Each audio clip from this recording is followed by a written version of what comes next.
la première génération de Grand Cherokee avait été une révolution dans le monde automobile, un peu comme la Grand Caravane. Donc, le Grand Cherokee est arrivé sur le marché, c'était unique.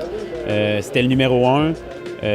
C'est le premier sport utilitaire de luxe qui avait existé, puis la plupart des gens s'identifiaient à ça. Donc, le créneau a été copié beaucoup aussi avec le marché des Américains. Donc, les Américains et les Japonais ont commencé à embarquer dans le monde du sport utilitaire et aussi beaucoup les compagnies de luxe. Mercedes, BMW, les Acura, les Lexus. Donc, Chrysler, justement, voudrait retrouver ses lettres de noblesse et ramener la légende là, dans les salles de montre.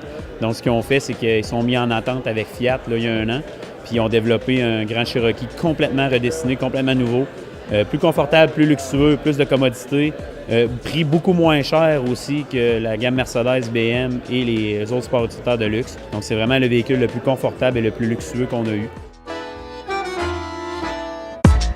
Au niveau de la mécanique, c'est la nouvelle motorisation V6. Donc, ça aussi, c'est une autre révolution pour Chrysler, Jeep et Dodge.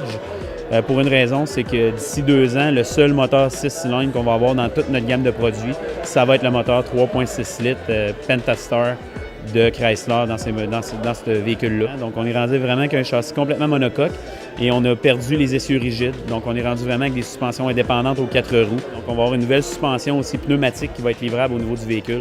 Donc, le client va pouvoir ajuster sa hauteur de suspension selon le type de route.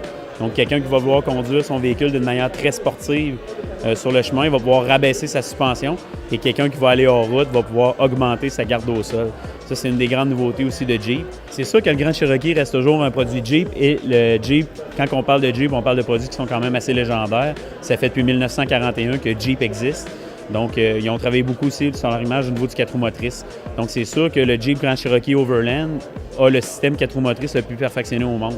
Donc, on peut envoyer le couple, 100% du couple moteur sur uniquement une roue.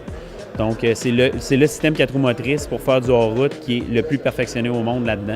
Le Grand Cherokee vient avec des boîtes de transfert différentes. Donc, on a 3 boîtes de transfert différentes au niveau du 4 roues motrices. On est rendu avec un mode où c'est qu'on peut avoir on peut sélectionner notre terrain. Donc, le système anti-patinage va être géré d'une manière différente si on roule sur la neige, si on roule sur la roche, si on roule sur du sable. Donc, le système anti-patinage va être géré d'une manière différente automatiquement par le véhicule. On va aller chercher beaucoup les familles qui vont être en recherche justement d'un sport utilitaire avec du luxe. On va aussi aller rechercher probablement beaucoup de clients de Grand Cherokee qui avaient été perdus dans les dernières années, justement pour des gammes de véhicules plus luxueuses. Il y avait des raisons qui avaient abandonné le Grand Cherokee et là, ils ont d'excellentes raisons de revenir. On en a pour tous les goûts là-dedans. Donc, c'est encore une fois quelque chose qui va montrer que métro, boulot, dodo, mais on peut aussi aller au chalet, reculer, tirer le bateau, on peut remorquer une roulotte. Donc, ça peut travailler aussi, là, il n'y a aucun problème.